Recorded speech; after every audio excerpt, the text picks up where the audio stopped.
Les gars, je crois qu'il est temps de faire un gros point parce qu'il y a beaucoup d'activités. Il y a vraiment un club en France qui actuellement bosse à fond, c'est l'OM. Et je ne sais pas trop comment se sentent les Marseillais. Je vous invite évidemment à me dire, mais je vais vous développer dans cette vidéo. Au-delà de cette nouvelle, oui, qui est officielle, Aubameyang est de retour à l'OM. Au-delà de ça, bah en fait, je considère que le mercato M est très très très très bon. Et en fait, même, je vais aller plus loin. Je suis en train de me dire si c'est pas le meilleur mercato que fait l'OM depuis vraiment vraiment pas mal de temps. Pas que les derniers étaient non plus dégueulasses. L'année dernière, pour moi, il était également vraiment très bon. Mais celui-là, je le trouve en plus très réfléchi par rapport à l'optique de se projeter vis-à-vis de deux Zerbi. On se souvient que l'OM avait besoin surtout et avant tout de stabilité. On est totalement dans ces roues-là. Donc en tout cas, voilà, par rapport à la news qu'il y a eu aujourd'hui, Santi, le journal Équipe, etc., Fabrizio qui confirme, Aubameyang est de retour à l'OM, contrat jusqu'en juin 2027, et voilà, il arrive, tout machin, tout est bon. Il y a Aubameyang qui a refusé des offres saoudiennes, on savait qu'il était en Arabie, on va en parler évidemment, et au final il revient à l'OM. Et quand je vous parlais du Mercato OM, c'est vraiment une vidéo, les gars, où on va revenir sur ce qui a été fait, sur un petit peu tactiquement comment pourrait évoluer cet OM-là sous De Zerbi pour cette seconde saison. Et je vous donnerai vraiment mon ressenti. Pourquoi? Pour moi, c'est un excellent mercato, peut-être le meilleur qui a été fait depuis quelques temps à Marseille. Le premier mercato, il est là. Angel Gomez, on en a fait une vidéo sur la chaîne, je vous invite à aller la voir si ça vous intéresse. Joueur que je trouve très très intéressant et surtout important dans le système de Zerbi parce que c'est un profil qu'il n'y a pas. Assez créatif et très très important pour le bien-être de son équipe offensivement parlant. Egan Riley, évidemment, défenseur. Medina qui a été recruté avec un prêt plus une option d'achat obligatoire, il me semble, vers les 20 millions d'euros. Du coup, Aubameyang et potentiellement, ouais, je ne l'ai pas encore évoqué sur la chaîne, Timothy Weah, bon, bah, un ancien qu'on a également connu en France, avec le PSG, il a un tout petit peu joué, sinon il est parti en Italie, prêt avec option d'achat obligatoire, peut-être vers les 15 millions, on verra si ça se conclut bien.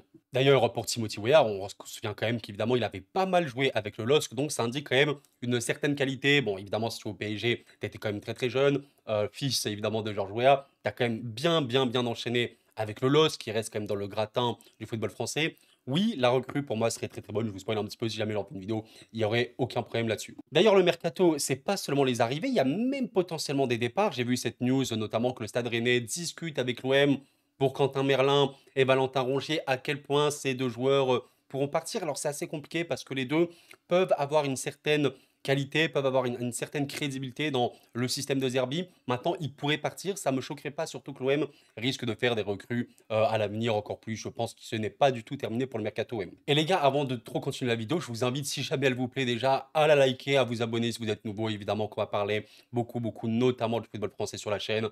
On traite les très très gros clubs français, notamment sur la chaîne, et le football européen, etc. On traite un petit peu tout, vous le savez très bien. Donc on va continuer de parler, n'hésitez pas à rejoindre l'aventure Co Foot. Je voulais également vous dire une petite chose très très claire, c'est qu'en plus voilà, des recrues que nous avons évoquées, des transferts définitifs ont été effectués et ce n'est pas une chose à prendre à la légère. Alors, Heuber, évidemment, a été recruté définitivement. LOL, MDR, évidemment, ça c'est logique de chez logique. C'est un pilier, un taulier absolu de l'OM. Vous ne pouvez pas imaginer aujourd'hui un OM sans Heuber, c'est logique. Mopé, assez particulier, on va essayer d'en parler un petit peu après, a été évidemment recruté et notamment Jonathan Rowe, très important à considérer pour moi dans l'OM de De Zerbi. Et en fait, je vais vraiment vous donner mon ressenti par rapport à ce mercato plus potentiellement Timothy Weah et notamment les cadres qui ont été gardés parce que ça c'est quelque chose que les gens peuvent oublier. N'oubliez pas une chose les gars, on est à la moitié du mercato, on est bien d'accord. Les recrues qui ont été effectuées, on a déjà ça, potentiellement Weah, mais les cadres ont été gardés. Les cadres ont été gardés. Je vous ai fait, alors est-ce que je vais le ouais, je vais le retrouver rapidement. Je vous ai fait, sur ce site, build, line-up, hein, voilà, que vous pouvez faire des 11, un petit peu le 11 de l'OM en l'état avec les recrues et les cadres qui ont été gardés. Parce que ça, il ne faut pas l'oublier. Quand vous êtes l'OM, vous avez besoin de stabilité et surtout vous avez besoin de garder vos joueurs phares. Højbjerg va rester, enfin évidemment, il a été pris, il va rester. Rabiot, alors on a peut-être eu, allez, un début de doute, pour moi c'était rien de bien choquant. Normalement, évidemment que Rabiot va rester. Je précise une chose, puisque je sais que certains vont me le dire. Voyez les chiffres ici, les numéros, ne faites pas attention, c'est juste que j'ai trié de 1 à 11. Je sais que c'est pas là les vrais numéros des joueurs, ne m'en voulez pas. Voilà, mais Rabiot va rester. Balerdi, évidemment, va rester. Rouli va rester. Et ça, il ne faut pas l'oublier. Il y a beaucoup de clubs. Ben, ok, il faut un mercato, mais ils doivent remplacer numériquement, même pas parfois en fait qualitativement, parce que tu sais pas, mais à minima numériquement leur taulier. Imaginez Højbjerg, Rabiot, Rouli, Balerdi, par exemple, étaient partis. Tu aurais dû les remplacer numériquement sans être sûr de leur qualité, mais tu les as gardés. Et ça, je suis désolé, on parle réellement de plus-value. C'est-à-dire que les transferts de l'OM sont des plus-values, surtout si tu considères que, bah, regardez un petit peu les prix. Tu as recruté notamment deux jeunes joueurs avec Angel Gomez, Riley, pour bah, libre, zéro. Donc c'est très très très positif. Tu as pris également Medina, qu'on en a parlé sur la chaîne, très très important, pour un prix qui est assez logique. Aubameyang, évidemment, il arrive libre, c'est de l'expérience. Entre les transferts ben, qui sont d'un point de vue football logique et d'un point de vue financier bien géré, en fait, l'OM fait un mercato qui est excellent. Tu gardes tes cadres, tout est bon. Je vous ai proposé ce 11 qu'on pourrait imaginer. Alors, Aubameyang, c'est une grande question parce qu'on ne sait pas s'il sera vraiment titulaire. Aubameyang, on va quand même évidemment un petit peu en parler dans cette vidéo, c'est un joueur qui sait totalement jouer ailier, et on pourrait imaginer, voilà, on va dire Aubameyang et Gouiri qui permutent. Maintenant, on connaît les animations de Roberto De Zerbi, on sait très bien qu'il joue également avec une défense à 3 quand il est très très haut sur un terrain. Donc là, je vous montre la compo au papier, mais disons qu'en animation, on pourrait imaginer ben, une défense à 3 avec Garcia par exemple qui monte, Medina dans la défense à 3, Balerdi, Murillo, ok. Toujours un double pivot Højbjerg-Rabiot, avec par exemple, allez, voilà, je vais essayer de vous montrer quelque chose comme ça. Voilà, je vous montre ce genre de schéma. Voilà, j'ai essayé un petit peu de l'organiser. Ce genre de schéma n'est pas choquant. Un sort de 3-4-1-2, par exemple, limite un 3-4-3, hein, avec ben, la montée forcément d'un des deux latéraux, notamment Garcia, pour permettre à la défense à 3 de s'installer dans le camp adverse. Et après, évidemment, il y a beaucoup de permutations. On sait que le football, c'est jamais des postes fixes. Vous avez Greenwood que j'ai mis ici, évidemment, qui peut être beaucoup, beaucoup plus intérieur. Gomez, on sait qu'il peut énormément dézonner dans le demi-espace gauche, dans le demi-espace droit, il n'y a pas de prime là-dessus. Et on pourrait bien sûr imaginer, alors si j'arrive à le récupérer, un duo, Aubameyang-Gouiri, qui dézone énormément. On connaît également leur polyvalence, leur fluidité également de jeu. Et donc franchement, le 11, il a énormément de crédibilité, de cohérence tactique et de malléabilité dont on va évoquer après. On peut imaginer plein de formations différentes, voilà, avec Højbjerg un petit peu devant la défense. On peut même imaginer, dans certains cas, quand Murillo monte, Højbjerg être dans la défense à 3 en phase de construction. Tout ça, c'est des choses qui se font énormément. Voilà, avec, je sais pas, si vous avez Murillo et Garcia qui montent, allez, Rabiot peut-être un peu plus en point de basse ici, avec voilà Murillo et Garcia très très courants en cas, imaginez où voilà, vous devez vraiment attaquer énormément. On peut imaginer des compos extrêmement offensives. Les animations football du foot aujourd'hui ne se limitent pas simplement ouais, au schéma tactique papier, 4-3-3, 4-2-3-1, machin, et c'est comme ça. Non, on sait que c'est énormément de mouvements, énormément de permutations, c'est comme ça aujourd'hui. Regardez, je vous ai même mis cette position-là sur le papier, une position qu'on pourrait vraiment retrouver sur le terrain avec des positions pour certains bah, qui sont vraiment très logiques. Voyez Aubameyang dans ce rôle d'attaquant de soutien limite avec Gouiri dans ce demi-espace gauche. On pourrait même imaginer l'inverse, hein, sans aucun problème. Un truc comme ça. Voilà. Gomez, évidemment, dans le rôle de créateur, de soutien de tous les offensifs. Greenwood, qui est pas forcément ultra long de ligne, mais qui peut être un petit peu plus intérieur. Rabiot, dans ce rôle polyvalent, évidemment, deux joueurs qui va se projeter. Et Garcia, dans ce rôle-là, évidemment, de latéral offensif. Ça peut être Murillo de l'autre côté, il n'y a pas de problème. Donc, mine de rien, ça, c'est vraiment la chose que je voulais dire dans cette vidéo. J'allais dire début de vidéo, qui peut durer vraiment quelques temps. Les recrues de l'OM, c'est une chose. Est-ce que l'OM a recruté intelligemment d'un point de vue financier? Oui, parce qu'il y a des joueurs libres qui ont été pris et bah, il n'y a pas eu de l'argent claqué comme ça dans le banc. De deux, est-ce que les profils sont bons? Oui. Et surtout de trois, est-ce que tu as gardé les quatre qui te permet d'avoir une équipe très cohérente?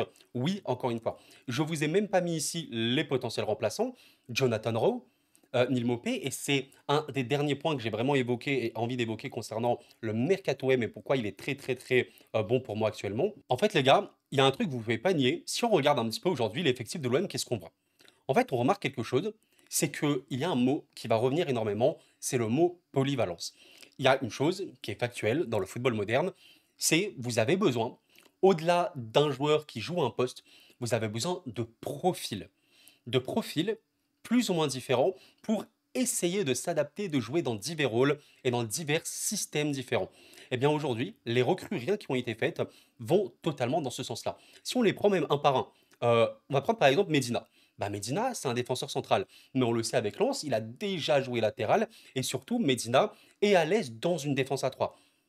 Ok, on parlait de polyvalence. Vous prenez par exemple bah, Aubameyang, comme je vous l'ai évoqué, Aubameyang, là qui va rejoindre l'OM, je voulais vraiment montrer avec ce schéma-là, il joue dans les positions, pas forcément point de fixation fixe, enfin point de fixation fixe, je me répète, mais en point de fixation, oui, il peut l'être, totalement, mais au cours d'un match, il y a rien de choquant à imaginer Aubameyang dans ce demi-espace gauche, par exemple, descendre, et cetera. Il y a rien de choquant. Vous prenez par exemple les recrues qui ont été, validées, comme Jonathan Rowe. Rowe, ailier gauche, c'est OK. Avant-centre, c'est OK. Joueur qui dézone, attaquant de soutien, c'est OK. C'est important. Vous comprenez un petit peu l'idée. Même une recrue potentielle qui n'a pas été faite. Et regardez, vous mettez les pièces entre guillemets ensemble, vous réunissez le puzzle, en fait, vous remarquez que c'est très crédible. Timothy Weah, je vous parlais de quoi? De malléabilité, je vous parlais de polyvalence, mais Timothy Weah, les gars, il peut jouer n'importe où. Je vous jure, les gars, pour ceux qui connaissent vraiment, vraiment pas Timothy Weah, vous le mettez latéral, vous le mettez milieu intérieur, vous le mettez ailier, il joue même avant-centre, il joue Timothy Weah. Ce n'est pas une blague. D'ailleurs, ce qui est très drôle, c'est que Timothy Weah, si tu regardes un petit peu sa affiche sur Transfermarkt, même le site, c'est pas trop. Regardez, position principale, ok, ailier droit. Mais après, tu me dis, bon, arrière droit, ok, milieu droit, milieu intérieur. Enfin, vraiment, ce joueur-là peut jouer n'importe où. Donc pourquoi? Bah, il n'y a pas de secret. Bien sûr que des herbies cherchent ça.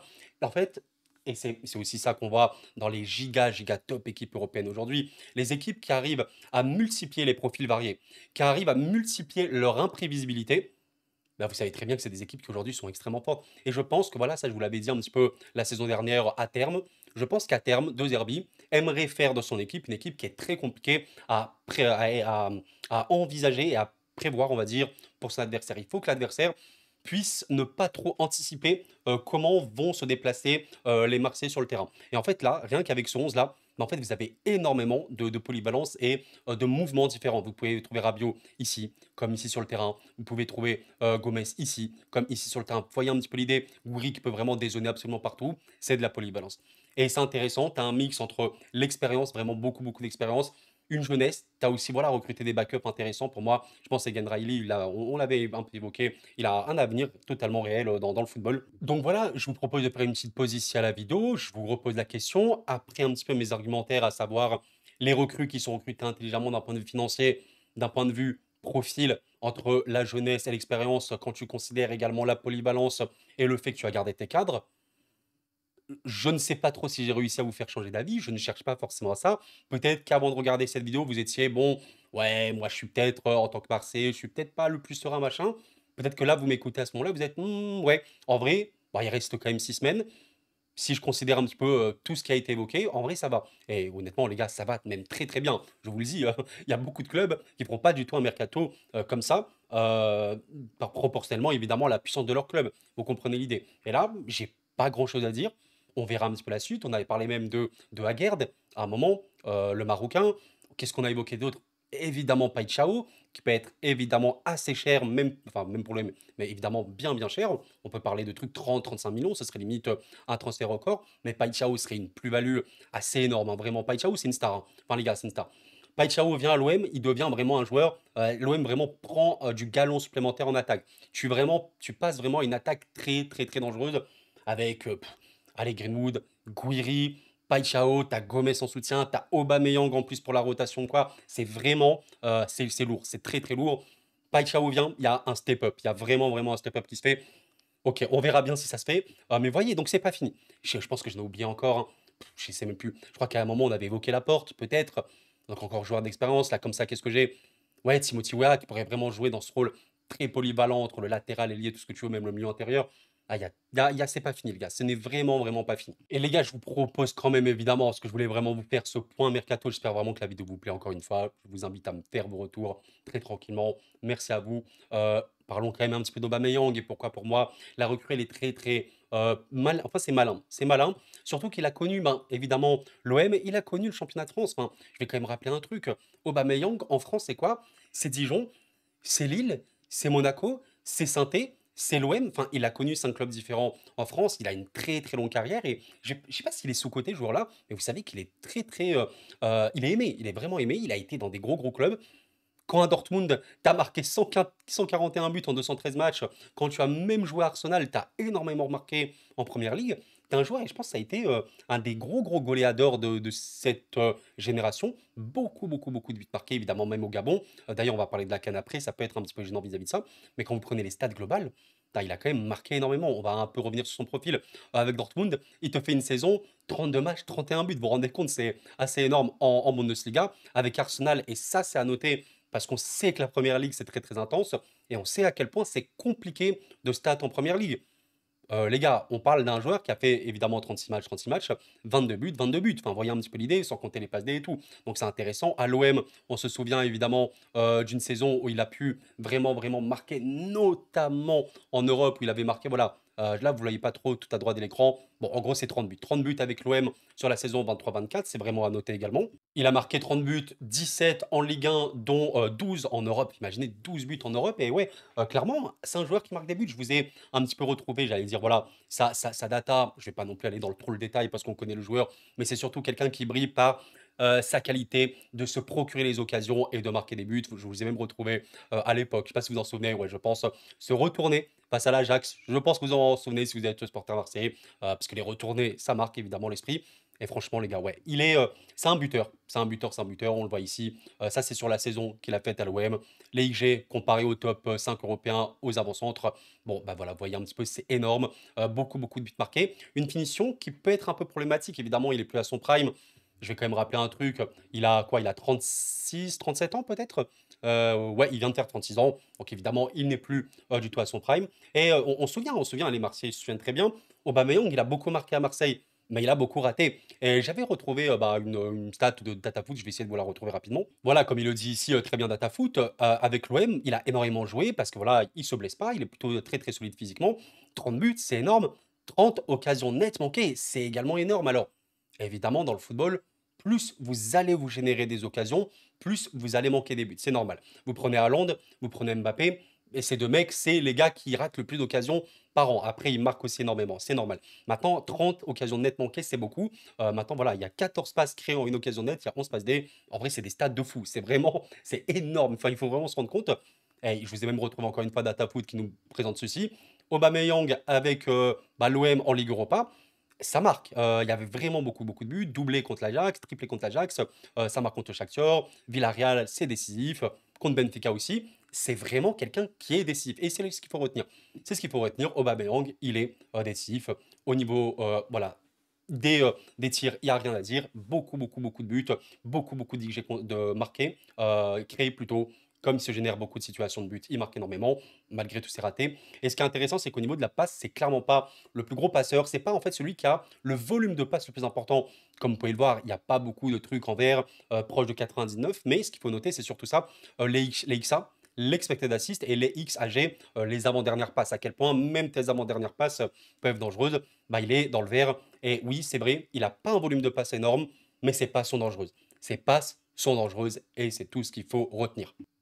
Écoutez, on arrive, je pense, un petit peu vers la fin de cette vidéo. J'espère encore une fois que vous l'avez vraiment apprécié. Faites-moi vos retours, évidemment. Comment vous vous sentez vis-à-vis de ce Mercato M? Évidemment, j'évoque notamment les supporters marseillais. Après, vous pouvez avoir votre avis si vous n'êtes pas supporter marseillais, évidemment. Mais le supporter a toujours, vous savez, une vision, c'est particulier. C'est-à-dire, il attend beaucoup de choses, c'est normal, c'est naturel. Et il veut beaucoup de choses. Je pense vraiment qu'on n'est pas sur la fin. Il y a, allez, on est sur quoi? On est sur 4 recrues déjà effectives. OK? Potentiellement, Wea. Wea, ça me semble vraiment je vais pas dire acté, mais ça me semble vraiment, vraiment bon. Surtout, je pense que De Zerbi veut énormément Wea, mais je le sens vraiment bien. Je ne sais pas pourquoi, mais vu qu'il est très polyvalent, il va tellement l'aider. En fait, Wea, c'est vraiment un mec qui peut énormément rentrer dans la rotation et vraiment faire souffler l'équipe quand il le faut aussi. Donc ça, c'est très positif aussi. Donc je considère une chose, là, à l'instant T, 4 recrues effectives. Avec Wea, c'est peut-être potentiellement 5. Pour moi, on va aller sur du 8-9, honnêtement. Et je vous le dis, je pense que l'OM va se retrouver à la fin avec 8-9 recrues. Je suis quand même obligé de vous l'évoquer parce que c'est un point évidemment important, c'est la CAN. La CAN, c'est un truc personnellement que j'aime énormément. On va parler de la CAN, ça c'est clair et net. Maintenant pour l'OM, bon, factuellement, Aubameyang il est gabonais. Normalement, il va jouer la CAN. Bon, la CAN est quand même dans un groupe avec la Côte d'Ivoire et le Cameroun, Mozambique aussi. Bon, Côte d'Ivoire, Cameroun, c'est assez méchant. Voilà, c'est important. Vous avez évidemment Emin Gouiri, qui est algérien, qui jouera normalement la CAN. On leur souhaite hein, évidemment tant qu'à la santé, il n'y a pas de problème. Donc, c'est à considérer. Je pense que c'est aussi pour ça que l'OM a besoin de recrues, a besoin de soulager dans cette période-là de CAN. Et ça sera important. Alors, ce sera une période fin décembre, début juillet. Donc, il y a quand même des matchs plus ou moins importants qui vont se passer dans cette période-là. Là, si je vous ai montré le 11 titulaire, il y a qui un petit peu comme Africains qui peuvent ouais, partir? Bah voilà, il y a Aubameyang, il y a Gouiri, il y a Popes, ouais, il y a que eux deux, on va dire. Ouais, ouais, c'est ça. Il y a à peu près que eux deux. Maintenant, il y a aussi potentiellement le banc. Donc, il faut des recrues. pour aussi, bah, voilà, permettre justement à des joueurs de pouvoir, remplacer Gouiri au bas quand ils sont pas là. Il y a Jonathan Rowe, OK, ça peut passer. Il y a Mopé, qui techniquement sera là. Mais maintenant, voilà, je vous le dis, si l'OM fait une recrue supplémentaire en attaque, ce serait très fort. Paixão serait dingue. Et si vous me posez la question, est-ce que je pense, moi, qu'Oran, avec ces recrues-là, notamment offensivement comme bas, est-ce que je pense que l'OM va faire un attaquant en plus? Oui. Alors, franchement, j'ai pas trop de doutes là-dessus. Si Paixão peut être fait, franchement, vous voyez, ça aussi, j'ai un peu oublié de l'évoquer, mais c'est assez malin. Je vous parlais de recrues intelligentes d'un point de vue financier. Ça te permet de mettre l'argent quand il le faut. Disons que vu comment l'OM a géré financièrement, ça ne me choquerait pas bah, de voir la direction balancer à les 40 millions. Record transfert sur Paixão. Ça ne me choquerait pas. Et franchement, ce serait bah, bien joué parce que tu as géré. Et là, ouais, j'avoue que je suis prêt à step up. Bah, vous imaginez, un petit peu là, je vous ai montré son là. Imaginez, vous ajoutez Paixão. Vous ajoutez Pachao, vous avez une attaque Gouiri, machin et tout.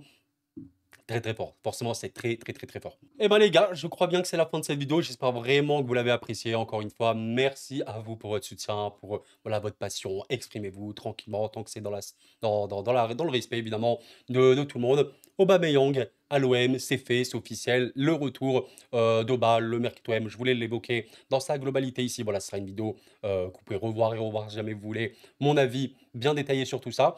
Bah, il reste à peu près ouais, 6 semaines alors où je suis en train de parler. On verra la suite, ce n'est pas terminé. Et ouais, un petit peu hâte de voir la prochaine Ligue 1, évidemment pour tous les clubs de Ligue 1. Et que va donner l'OM? L'OM qui reprend assez fort avec Rennes. Ouais, Rennes, il me semble. Et je crois que j'avais vu Paris FC sur la deuxième journée, peut-être ouais, Bein Sport 17h. Je crois que c'était le match que j'avais vu.